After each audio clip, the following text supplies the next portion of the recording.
Hal ketiga yang bisa merusakkan keharmonisan hubungan adalah insecurity, rasa tidak aman, rasa takut. Amsal 29 ayat 25. Amsal 29 ayat 25. Takut kepada orang mendatangkan jerat. Takut kepada orang mendatangkan jerat. Tetapi siapa percaya kepada Tuhan dilindungi.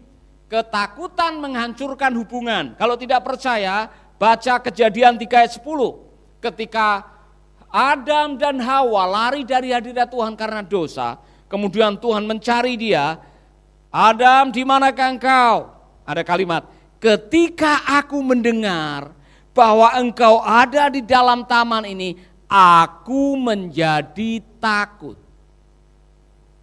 Karena aku telanjang, sebab itu aku bersembunyi. Cek baik-baik, apakah ada sesuatu yang Anda sembunyikan dalam hidup saudara? Apakah ada sesuatu yang Anda tutupi dalam hidup saudara? Ketika ada sesuatu yang masih Anda tutupi, Anda sembunyikan, Anda masih punya rasa insecurity. Rasa tidak aman, ya kan? Orang-orang yang punya rasa tidak aman, kalau tidak menjauh seperti ini, dia akan bersembunyi dengan segala macam cara, dia akan menutupi kekurangannya. Nah, kalau itu dalam konteks pernikahan, saudara tidak transparan, tidak ada kejujuran, saudara menutupi sesuatu, suatu saat pernikahan saudara akan terancam perceraian. Di mana tidak ada kejujuran, di mana tidak ada transparansi, di mana ada sesuatu yang disembunyikan, pada akhirnya itu akan mengganggu hubungan. Adam dan Hawa sembunyi. Ada yang disembunyikan dari pasangan saudara? Suami-suami, adakah engkau menyembunyikan sesuatu dari istri? Maka saudara yang masih jomblo ini cek yang bagus sekali. Waktu pacaran, belak-belakan. Sebab kalau engkau menyembunyikan sesuatu waktu pacaran sedikit, atau lambat atau cepat, waktu Anda nikah, semua akan terbuka di sana. Kelemahanmu ketahuan, kekuranganmu ketahuan, semua yang selama ini Anda tutupi akan ketahuan. Ya kan? Waktu saudara pacaran kan tampil terbaik, dibela-belain minjem baju tetangga kan? Saudara tutupi kalau ada lubang di pipi, saudara pakai bedak yang tebal. Nanti setelah nikah, saudara tidak akan pakai bedak selamanya. Waktu tidur kan saudara tidak perlu pakai bedak. Suatu saat suamimu akan tahu, oh ternyata bopeng semua wajahnya. Mau apa? Setelah menikah mau apa? Saudara-saudara, belajar untuk menjadi transparan, be real, be genuine, apa adanya. Tidak perlu harus menutup-nutupi oleh karena insecurity. Di mana ada rasa takut, di mana ada rasa tidak aman, di sana akan ada persoalan. Amin. Saya kurang tahu dulu waktu Ibu Rina dengan Pak Roni pacaran, ada yang ditutup-tutupi dan sekarang ternyata kaget, oh ternyata aslinya seperti ini, ada enggak Pak? Enggak ya? Dari awal sudah tahu ya?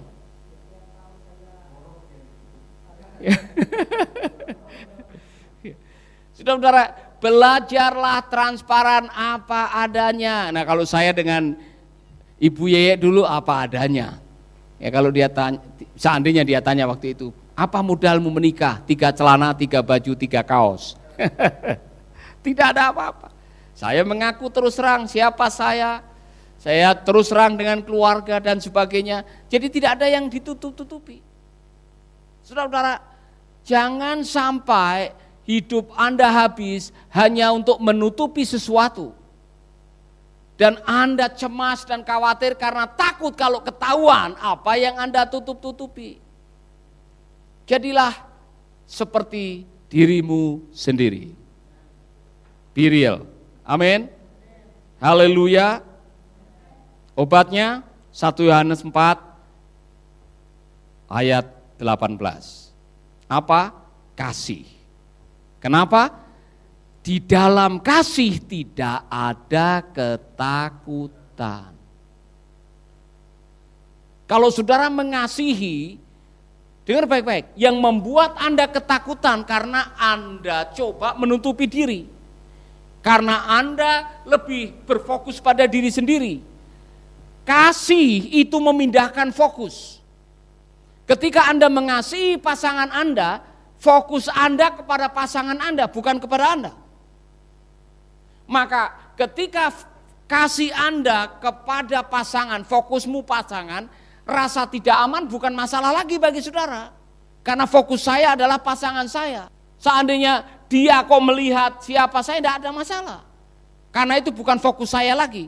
Saya mengarahkan pandangan perhatian kepada pasangan saya. Kalau kemarin saya. Di dalam kasih tidak ada ketakutan. Kenapa? Karena saya beralih fokus. Amin. Haleluya. Nah, coba perhatikan kalau tiap hari Anda berfokus untuk kebaikan pasangan saudara. Apa yang terjadi? Anda tidak akan pernah takut ditinggalkan. Karena kalau saya kasih perhatian yang terbaik untuk pasangan saya, tidak mungkin dia meninggalkan saya. Jelas ya? Maka saya baru baru mudeng ini pewahyuan. Di dalam kasih tidak ada ketakutan. Kalau saya memperlakukan dia dengan baik, masa dia akan mengkhianati saya? Kalau saya sudah kasih yang terbaik untuk istri saya, masa dia mau lari dengan orang lain? Jelas ya? Ketika kita memberikan kasih yang terbesar kepada orang yang kita cintai, saudara tidak perlu ada takut. Maka Yesus, karena dia telah meninggalkan surga datang ke dalam dunia, karena apa? Begitu besar kasih Allah Bapa kepada kita, bahkan dia tidak takut mati. Dia tidak takut berkorban, dia tidak takut dihina. Karena apa? Fokusnya apa? Karena begitu besar kasih Allah kepada dunia ini, dunia manusia, saudara dan saya. Amin. Buatnya apa? Kasih. Terakhir, dendam. Penghancur keempat yang sangat berbahaya kalau ada di dalam hati saudara, yang mampu menghancurkan pernikahan saudara, mampu menghancurkan hubungan saudara adalah rasa dendam. Saudara-saudara, di dalam Ayub pasal 5 ayat 2-3 dikatakan, sesungguhnya orang bodoh dibunuh oleh sakit hati dan orang bebal dimatikan oleh iri hati. Aku sendiri pernah melihat orang bodoh berakar, tetapi serta-merta kukutuki tempat kediamannya. Orang bodoh mati karena sakit hati. Di mana ada sakit hati, di situ ada dendam. Karena dendam itu adalah buahnya sakit hati. Oleh karena di mana ada dendam, ketika suami dendam, pasti ada sakit hati dalam hatinya. Nanti hubungan dengan istrinya pasti akan memburuk, saudara-saudara. Itulah sebabnya Rasul Paulus di dalam kitab Ibrani, kalau beliau yang menulis, pasal yang ke-12 ayat 15 dikatakan, jagalah supaya jangan ada seorang pun menjauhkan diri dari kasih karunia Allah, agar jangan tumbuh akar yang pahit, yang menimbulkan kerusuhan dan yang mencemarkan banyak orang. Di mana ada dendam, di situ ada kerusakan. Di mana ada dendam, di situ ada kerusuhan. Jelas? Di mana ada mamanya Dewa Buana, saudara yang tahu sinetron itu, di mana ada mamanya Dewa Buana yang sedang menyimpan kepahitan dengan Pasha, gara-gara masalah warisan, di situ pasti akan ada pertengkaran. Orang yang membawa dendam di mana-mana menimbulkan kerusuhan. Pernah ketemu orang dendam? Saudara bisa lihat dari raut mukanya, terekspresi dari ucapannya, kemudian gerakan-gerakannya, pasti akan ada kerusuhan. Waspadalah saudara-saudara. Dendam. Saudara-saudara, saya mendapatkan pewahyuan tadi malam. Jadi tidak ada obat yang lain kecuali mengampuni. Dendam tidak bisa dibiarkan, karena dendam akan beranak pinak. Dendam harus dibereskan. Dengan cara apa? mengampuni. Suami yang dendam dengan istrinya, Anda tidak akan bisa dipulihkan. Tempat tidurmu tidak bisa dipulihkan sebelum ada pengampunan. Dengar baik-baik. Kolose pasal 3 ayat 13. Sabarlah kamu seorang terhadap yang lain, dan ampunilah seorang akan yang lain. Apabila yang seorang menaruh dendam terhadap yang lain, sama seperti Tuhan telah mengampuni kamu, kamu perbuat jugalah demikian. Mengampuni. Amin. Waktu Anda mengampuni, Anda sedang membiarkan dendam pergi. Maka kata mengampuni artinya let it go. Biarkan dia pergi, rilis, lepaskan. Waktu Anda mengampuni, Anda sedang melepaskan dendam. Dan waktu Anda mengampuni, Anda sedang mengundang pengampunan. Tadi malam saya sharing, Ibu Ye bisa pinjam duit? Pinjam aja. Ya kan? Jadi gini, kalau saya melepaskan pengampunan, saya sedang menabung pengampunan. Ngerti maksudnya? Jadi Pak Rudi, tidak ada uang juga? Kasihan sekali. Ya, ini misalkan aja. Ini ada cek 2 triliun, 1 triliun masing-masing. Pak Rudi maju ke depan. Nih, saya diberi cek oleh istri saya 2 triliun. Dengar baik-baik, ya. Pak Rudi di sini. Ya. Ibu, setiap kali saya memberi, Ibu memberi kepada saya. Ini yang terjadi.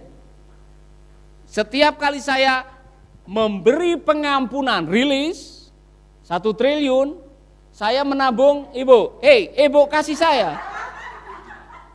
Saya sedang mendapatkan 1 triliun. Dari semakin banyak saya memberi pengampunan, semakin banyak tabungan saya. Amin. Beresin dulu di kepolisian supaya. Jadi mengerti ya? Waktu saya memberi pengampunan, saya sedang melepaskan dendam. Waktu saya sedang melepaskan dendam, saya sedang memulihkan hubungan. Waktu saya memulihkan hubungan, saya sedang menambah sukacita kehidupan. Tepuk tangan buat Pak Rudi. Luar biasa. Dapat 2 triliun dia. Amin. Titus 3 ayat 3-5. Karena dahulu kita juga hidup dalam kejahilan, tidak taat, sesat, menjadi hamba berbagai-bagai nafsu dan keinginan hidup dalam kejahatan dan kedengkian, keji, saling membenci. Tetapi ketika nyata kemurahan Allah, juru selamat kita dalam kasih-Nya kepada manusia, pada waktu itu Dia telah menyelamatkan kita, maka karena perbuatan baik yang telah kita lakukan, tetapi karena rahmat-Nya oleh permandian kelahiran kembali dan oleh pembaharuan yang dikerjakan oleh Roh Kudus, kita sekarang sudah menerima rahmat Tuhan. Maka karena kita sudah menerima rahmat Tuhan, berikanlah rahmat kepada sesamamu. Amin. Haleluya. Jelas ya saudara? 4 hal ini kalau masih bersarang dalam hati saudara, segera dibereskan. Sebab kalau tidak, saudara yang akan menderita, hubunganmu bisa hancur berantakan. 4 hal yang bisa menghancurkan. Apa tadi?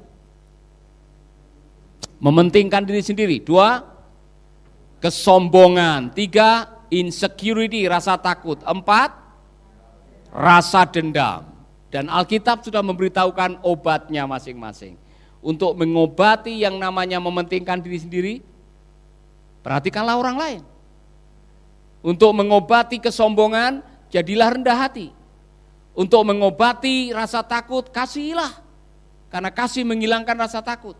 Untuk mengobati yang namanya dendam, mengampuni.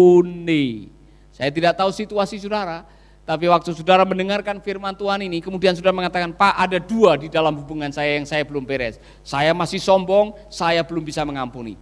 Hari ini, mari kita datang kepada Tuhan. Hari ini, mari kita serahkan hidup saudara, pernikahan saudara, hubungan saudara kepada Tuhan. Kalau dari keempat penghancur hubungan masih menyelinap dalam hati, belajarlah mengampuni. Amin. Sahabat, Anda baru saja mendengarkan program Making Life Better. Hubungi kami di 0811 3901 144 atau 0811 3901 140. Mari dukung pelayanan Making Life Better melalui rekening BCA 66 900 30525. Sekali lagi, 66 900 30525. Atas nama Paulus Wiratno. Terima kasih, Tuhan Yesus memberkati. Making life better, bikin hidup lebih baik.